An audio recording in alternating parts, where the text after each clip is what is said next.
Greetings and welcome. We are in Senior English A, and we are on page 472 of our anthology. And we now will turn to what is often referred to as the 1611 translation of the Bible. Okay, that is to say, the King James version of the Bible. Now, to start with, we need a little bit of history. So let's go there. I want to start by doing a little bit of history just to make sure.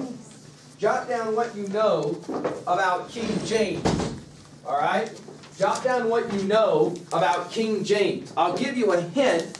We had some conversation about this cat when we were studying Macbeth, and we said that one of the guys who came to watch the performance of Macbeth was somehow related to a character in that play. What was his name? Banquo. And this king's name was James of Scotland. Okay? James of Scotland. Queen Elizabeth, never marries. I'm working history now for a second with you. Elizabeth never marries. The problem with that is she never has an heir. That is to say, a son or daughter. So when she gets ready to die, she's got nobody to turn the kingdom of England over to. There's all of this potential infighting that happens. And so she goes outside of England and she names an outsider, James of Scotland, to the throne. King James does one really important thing. He elects to bring together a group of people to translate the Bible. Now, I need you to sit up and pay real close attention here, especially those of you who somehow have always equated reading of the Bible with Sunday school. We're not going to be talking at all about religion. Now, there is, of course, an important religious component to what James I does, but this is more important than that. His bringing together his group of scholars to translate the Bible. What does the word translate mean? Interpret. To come out of one language and into another language. Now, what is the Bible? It, I suppose, makes sense that maybe we answer this simple question. I ask this question all the time to students, even those raised in religious communities, and they often can't give me a legitimate definition of what the Bible is. They'll often tell me some kind of metaphysical answer. It's the word of some deity or something like that. But when I ask them in concrete terms, like literally, what is this book? If you pick it up, for example, in a hotel room, you'll often see these Bibles here. What is this? What is this book? Many students are completely unaware of what it is. I'm sorry, go ahead. It's a historical Bible. It is to some degree historical, to the same degree that the book we're looking at now is historical. In other words, it's from the past. All books are by definition from the past. But calling it a historical document still doesn't tell me what it is. Quite literally, what is it? Now, let's go ahead and just give a single word for it. The word is an anthology. Now, what does that mean? A gathering of multiple texts of different types, different genre types. In other words, when you pick up this book, it does not read like a novel would read. There are multiple books within the book. That's why we call it an anthology. Some of those books, they're going to be poems. We think of the word psalm as a poem, okay? Some of those books are going to tell stories about any number of people. Some of those books are going to give you certain kinds of understanding of rules, ritualistic rules, from a specific group of people called Jews or Hebrews, okay? A small group of people who, according to this book, their story begins somewhere in a place called, now today, Palestine. That area right next to the Mediterranean Sea, on the far eastern seaboard of the Mediterranean Sea. Okay? Now, this story in this book called the Bible is a story of a journey.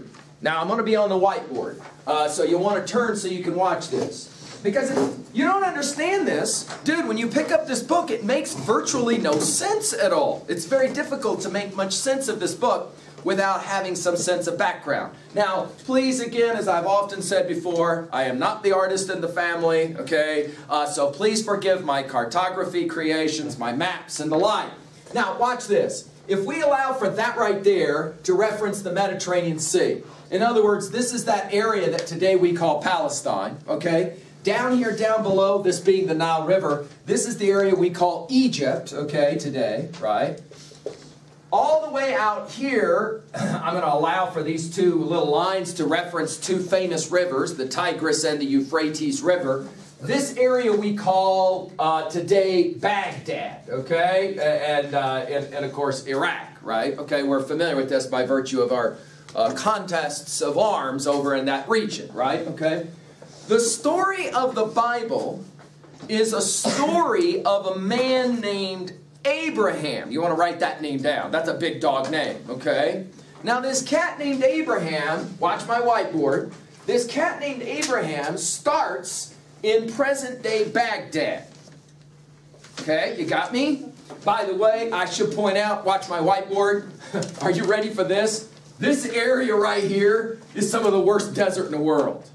I mean worst desert in the world. I mean scorpions can't even live in the sun during certain times of the year. That's how bad it is. It just bakes everything, and I do mean everything. It's such a terrible place. It isn't sand, it's rock. It's really sharp rock, okay? So it's a kind of place nobody other than a few goat herders even spend any time here at all. Are you ready for this? One of the seas in this area, bodies of water, is actually called the Dead Sea. No kidding, that's what they actually call it, the Dead Sea. It's a place that nobody wants to be, okay?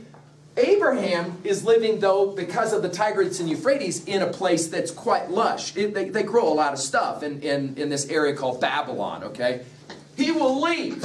Watch this. He takes a journey that goes basically like this, and he ends up in this place called today Palestine. Got me?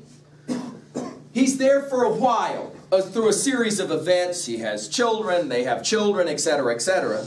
Ultimately, however, his family, several generations later, are forced to come down to a place called Egypt. Now, the famous story here out of the Bible is by a cat named Joseph. All right? This Joseph person ends up down in Egypt along with all of the lineage of Abraham. He, by this point, has a large number, several thousand or more people as constituted as his extended family. And they all end up down here because there's been a famine, okay, and nobody has anything to eat, so they come down here. For the story goes, 400 years these people stay down here in Egypt, okay? Out of this experience comes a person, the third name you've written down. The first one was Abraham, the second one was Joseph, and now the third name is a cat named Moses. Now this is a really important guy, okay? Moses is an amazing general. His story is fascinating out of this book. He actually is raised as an Egyptian in the aristocratic part of the Egyptian hierarchy. In other words, he kind of gets to grow up in a castle, if you will, okay? The cat's got serious money and power. However, he's actually Jewish. Okay, and through a strange twist of fate, he discovers that he's Jewish, and then ultimately, Moses, the story says, along with all of the people who've been here for 400 years as slaves, okay, they've been for 400 years, they've been slaves, they leave. Watch my whiteboard. And they do this right here. And they go out right into the middle of that wretched desert. Terrible, terrible place. And they walk around for about 60 years. Okay? Yeah. Bad news, right? And lots of them die, etc., etc. It's a pretty rough time. Ultimately, though, they end up doing this. Are you watching my whiteboard? They end up doing this, and they come right back to where they were 400 years earlier when Abraham showed up. This area starts to be called the Promised Land. That is to say, promised to the children of Abraham. Got me? Okay? Back here they come again. They invent or build a really famous city right about here, and it's called Jerusalem. That you want to write down. This city can, of course, be visited today. There are many who argue this is the most famous city in the world. Especially if you're talking about culture / religion, Jerusalem becomes a really famous city. Through a strange series of events, Jerusalem and the environs around Jerusalem become kind of like the capital. The reason is because of another person, and now we're going to write down another name, and his name is David. Okay? Now, David is a great warrior king. Later, when we, for example, meet King Arthur, we will recognize much of Arthur from this David motif, all right? He's a great fighter. He's a great warrior. The women all love him. He's also a great poet. He loves to write stuff down. In the Bible, when you open it up to the very middle, there's a large book called the Book of Psalms, which is just the word for poems. And the one who wrote a lot of those is this guy named David, okay? His son is a famous guy as well named Solomon. So there's our next name. See, I'm giving you a series of major names. I'm giving you a little bit of a schemata that allows you to pick up this book and at least have some sense of what you're looking at. Solomon does one really important thing in Jerusalem. He builds a famous temple. That you want to write down. He builds a famous temple. Now, by this point, these people, these Jews, are a devoutly religious group of people who believe in a single God. They are not polytheistic. They are what? Monotheistic, okay? What happens next is quite fascinating, Mr. Brown. What the story says, okay, is that there is an attack by the Babylonians on this city. And in the year 586 BCE, this city will fall. Jerusalem will fall. It has huge walls and stuff, just like Troy had. But the Babylonians find a way to get inside this city. And they take the majority of the people out of the city. Are you ready for this? And they make them walk all the way back to where Abraham started this project many, many years before. Now, this walk is about the distance from here to South Denver. Okay? That's about the distance. But the only difference is you're walking through some of the most wretched desert known on the planet. It's like walking on the moon. People have even said that. It's like being on the moon. There's virtually no water. There's no shade trees. You literally can walk for hundreds of miles and there's not anything that's growing, okay? And a large number of these people die on their way here. When they finally get here, their assumption in 586 is they're never going back. We, of course, today understand that just a few years later, the Babylonians actually fall to a group of people to the south called the Persians. And one of the first things that the Persians do is they let all these people called Hebrews or Jews go back to Jerusalem. Hurrah! But the Jews of the time in 586 didn't know they were going to get to go back. So they do something really important when they're in Baghdad. This will bring us to our discussion of the Bible. They begin to put together religious texts, their stories, their poems, and they compile them and they write them in scrolls. When they get to go back to Jerusalem, they take these documents with them. These are the earliest writings that will ultimately be called the first 5 books of the Bible. Now, they didn't call it the Bible. They just simply called it Torah, which is to say the books of the law, and that's those first 5 books of the Bible as they ultimately come down to us, okay? Now, over a period of time, we should point out, these books are held in Jerusalem, okay? And they become very sacred, very honored books, all right? Now, what language are these books written in? Well, they're written in a language called Hebrew. Okay? Now, of course, you know, your history and your timeline. Remember when we do this little timeline thingy, right? We do this, and then we go 0, and then we got this Common Era, and before Common Era, right? Like, so, for example, I said 586 BCE, right, is here. What does this 0 represent in Western timeline? We use this 0. What's it represent? All of history is going down to that point, just like in mathematics in our timeline, and then all events come back up. So, for example, 1000 Common Era is the first use of our, we think of Beowulf, things like that. What is this 0? Birth of Jesus. The birth of Christ, okay? Now, when Christ is born, he is born, are you ready for this? Christ is born right outside the city of Jerusalem in a little town called what? Bethlehem. Yeah, Bethlehem. You can still visit it today, just a little town outside of Jerusalem, all right? By the time Christ dies, some 33 years later, there is a movement already beginning to occur that later will be known as Christianity. They also will have a collection of books. Some 300 years after the birth of Christ, finally, there is a collection for the first time of these books that will later be referenced as 2 books, actually. An old book or testament record and a new book or record or testament. And they get put together in a single volume called the Bible. Now, the books that make it into the Bible will go through a process of being selected or rejected. There's a lot of books that don't make it in at the end that everyone thought would probably make it in at the beginning. And there's a debate back and forth, back and forth. And this roughly happens 300 years after the birth of Christ, okay, in roughly that time.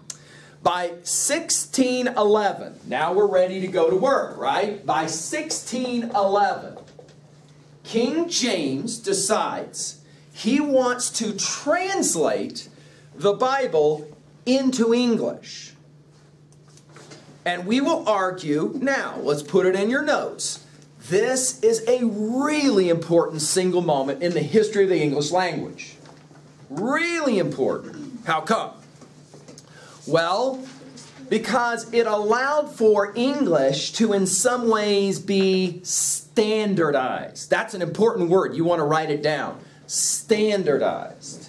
In other words, from 1611 on, if you want to speak English correctly, you will speak English the way the King James Version of the Bible writes English. The way all children then are taught to read. Are you ready for this? The way they're taught to read is to read the 1611 King James Version of the Bible. That's how they learn how to read. When you go to school, you don't have lots and lots of books you read from. You have one book that you read from, and it's the 1611 King James Version of the Bible. It's the King's English. It's the best English. Got me? All right. Everybody learns how to read English from this book. Got me? So that when we're talking about early Americans arriving, right, they bring with them this book. Everybody learns how to read from this book. Now, the fact that everybody is pretty much Christian and therefore references the book as a religious document aids the fact of the popularity of the book, no doubt, right? But it is the English itself that has this amazing ripple effect. Got me? So by 1611, if you want to know what proper English sounds like, the King James Version of the Bible is the way that you do it. Of course, this story that I've kind of told you on the whiteboard, this story of this movement back and forth, of course becomes a remarkable story of its own count, right? And there's lots more I could say about that, but I won't. Let's now look at some of the passages that your hymnal, your anthology, is going to give to you, starting on page 474. From one of the books of the Old Testament, it's a book of wisdom writings called, say it with me, Ecclesiastes. That's how we say it. Practice saying it to feel comfortable with it. Ecclesiastes. Go ahead and just whisper that to yourself a couple of times. Ecclesiastes. We don't want to be afraid of any word. And Ecclesiastes here will mean wisdom teaching. In other words, it kind of makes sense that you would pay attention to the stuff of this book. And guess what? This won't shock too many of you. This book is purported to be the words of an old man to a young person. Got me? In tradition, by the way, the old man who's speaking in this is actually none other than the son of David, King Solomon, who we should point out, by the way, was supposedly the richest man alive. He had all kinds of wealth. and made it evident by the fact that he had several hundred wives, if you can believe that or not. You see some people debate the value of one. He had more than one. Here we go. Ecclesiastes chapter 3, which is a fascinating little bit of wisdom. To everything there is a season. Some of you will say, dude, I heard this in like songs or something, but I never knew it actually came out of, out of the Bible. For everything there is a season and a time to every purpose under the heaven. A time to be born, a time to die, a time to plant, a time to pluck up that which is planted, a time to kill and a time to heal, a time to break down, a time to build up, a time to weep, a time to laugh, a time to mourn, a time to dance. I just want to point out something as you continue to read. Notice the poetic rhythms of this language, right? This is not a literal word-for-word translation out of the Hebrew of this line. It is an approximation that is going to take into consideration the greatest poets, who, of course, all of those translators of 1611 knew well, namely Shakespeare, right? So notice the rhythm of the language. Many will argue that the 1611 King James Version of the Bible is some of the finest poetry. Well, to prove that, you can take a look at another really famous poem. And some of you maybe have heard this when you went to Sunday school or you went to a funeral or something like that. Psalm 23. Now, what's with the 23? Well, in the book of poems, or songs, or psalms, they number them.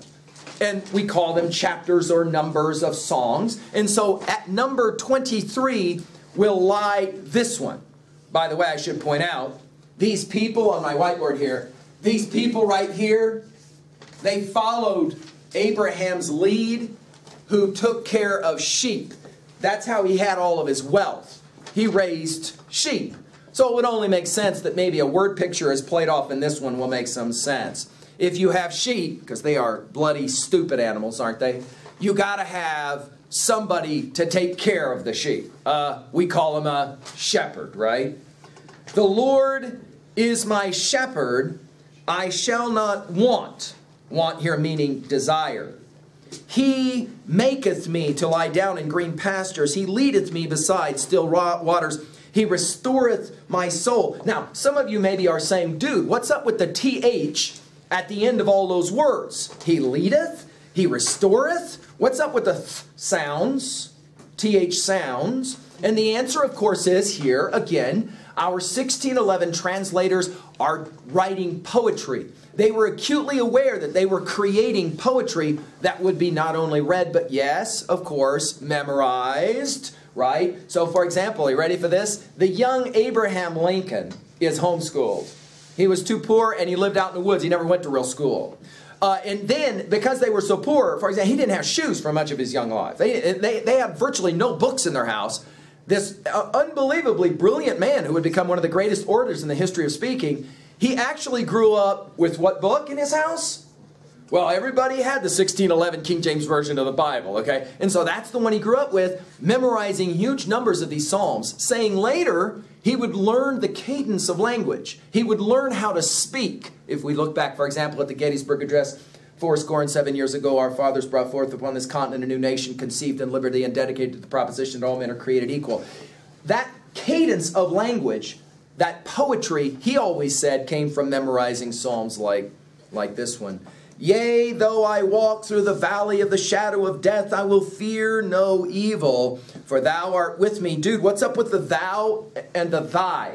Well, of course, it's the 1611 pronoun for you, right? Thy and thou as opposed to you. That's all that it means. Of course, if you know your Shakespeare, 11 years earlier it was Hamlet speaking on stage. Thy and thou end up in Shakespeare quite a bit, right? It was comfortable language in 1611 for the readers.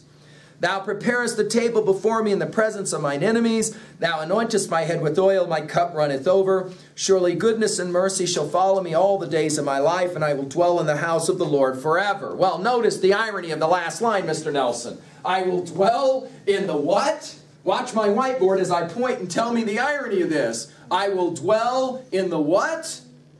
What's it say? In the house of the Lord. They got a word for that. It's called a temple.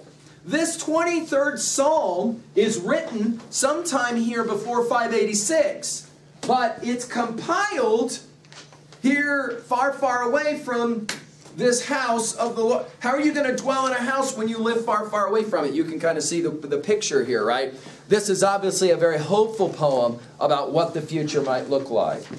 Now, those both come from the what we call Old Testament. The New Testament, now for your notes, the New Testament, I'm giving you intel here, a schemata. So when you pick the book up, you at least have some sense of what you're looking at. If you open the Old Testament, the first 5 books of the Bible, Genesis, Exodus, Leviticus, Numbers, and Deuteronomy, those first 5 books called the Pentateuch, sometimes referred to as the Torah, okay? The law, if you will. When you pick up the New Testament and you open it, the first 4 books of the New Testament are what we call the Gospels. The Gospels. Now, what are the Gospels? Matthew, Mark, Luke, and John. What are these 4 books? Well, they tell the story of a guy named Jesus. Okay, that's the story that they tell. So here we're going to get a story within a story. Christ liked to tell stories, we are told. And in the 3rd book, remember, Matthew, Mark, Luke, in the 3rd book, in the 15th chapter, we get a story. Now, this is an intriguing story, and we'll finish our hour outlining the story. What is the story about? Well, let's outline it quickly for your notes. It's called the prodigal son. Prodigal just simply means he who goes away and then returns. You got a daddy. Where's mama? We don't know. You got a daddy. He is a man of wealth. He has 2 boys. He has an older boy, he has a younger boy. The younger boy comes to his dad and says, dude, when you die, you're going to give me an inheritance, money, bank, right? And the dad goes, yeah. And the boy goes, I want my money now. The dad's like, really? You want it now? Give it to me, I want it now. So the dad gives him 10 mil. 10 million bucks, hands it to him. Sweet. The boy says, thanks a lot. He jumps in his Mercedes and he drives off to Vegas. Where? In Vegas, he has a, shall we say it politely, a good time. He hangs out with the pole dancers and the like, and he has a very good time. And of course, because he's got 10 mil, he's got all kinds of pals, as in bunches of them. And he spends his money well. At some point, he runs out of money. Dude, how can you blow 10 mil? Have you been to Vegas? You can blow 10 mil in an evening in Vegas, can't you, if you know what you're doing? It takes this kid several months, and he blows all his money on pole dancers and gambling. By the time he's done, are you ready for this? The only thing he can do is sit out behind the Big Mac and go through the dumpster to try and get a few fries. He's got nothing. I mean nothing. And there he is sitting next to the dumpster, flies all flying around him. In our actual story, he does the worst thing imaginable for a Jew. He works with pigs. Pigs were considered an unclean animal. And he's so hungry, he starts to eat the food that the pigs get fed. This is a kid who had 10 mil. While he's sitting there, he thinks to himself, you know what, this sucks. I think I'm going home. I'm just going to go home. And I'm going to ask my dad if he'll, like, put me to work on a back field somewhere as a farm or something. I can just, hang out. Maybe he's serving or something. He goes home. We're told his dad is waiting for him and is in fact really excited that his boy shows up. So excited that he throws a huge party for him. Throws a big party for his son who went off and blew 10 mil on pole dancers and strippers. Comes back home. His dad throws a huge party for him. His older brother is a hard worker. He does not screw around. He's been working all day in the fields. And when he comes in, he hears everybody having a party. He's like, dude, what's up with the party? And one of the guy's servants says, oh, your little bro. He went off to Vegas. He blew his 10 mil on strippers and pole dancers. But now he came back home. And Dad, your father, was so excited, he's throwing him a huge party. Interesting moment in our story. Older brother goes, yay, my younger bro went and blew 10 mil and then came back home. And I'm so happy. No. Older brother says, what? He took 10 mil and goes to Vegas and blows it? And he comes back home and we're throwing a party for him? Dude, that is jacked up. He goes to his dad. He says, what's up with you? You can't throw a party for my brother? What about me? I never got no party thrown for me, and I never went to Vegas and blew 10 mil. We're told the response by the father is interesting. He says, you should be happy for your brother. He was lost in Vegas, sitting next to a dumpster eating old Big Mac fries. Now he's back home. He's not lost anymore. You should be happy about that. End of story. Now this is an interesting story, and it begs all kinds of interpretations. Let's ask for you to jot down in your notes real quickly a couple of answers. One, do you think the dad made a mistake giving $10 million to his stupid young boy to let him run off to Vegas with it? You think that was a mistake? Two, if the kid blew $10 million on strippers and then comes back home, if you're the father, what would you say to him?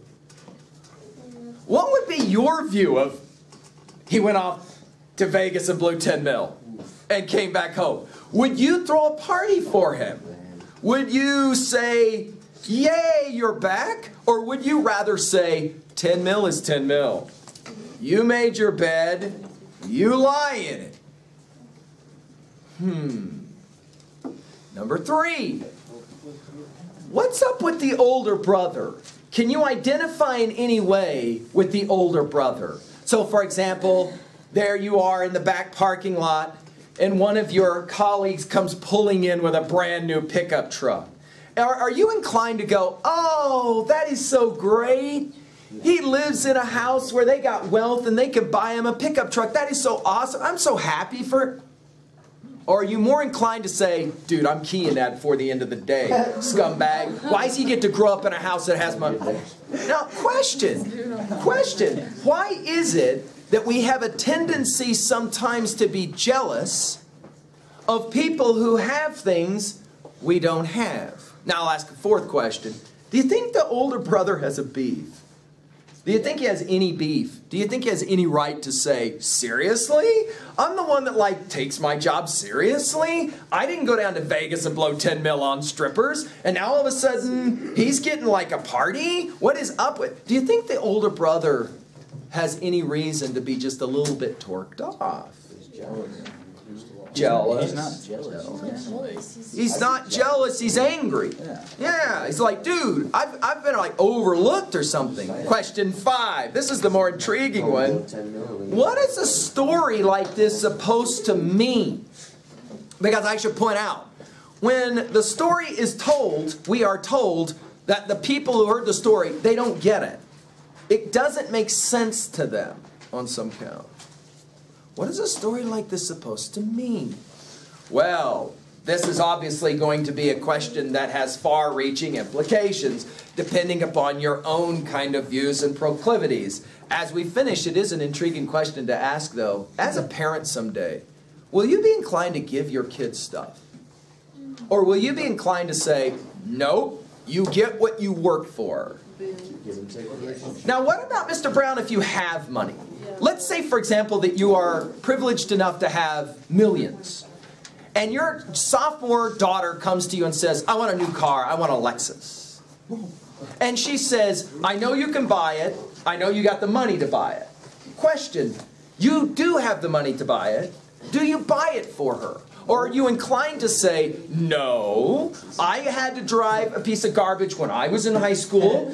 You get to drive a piece of garbage when you're in high school. And guess what?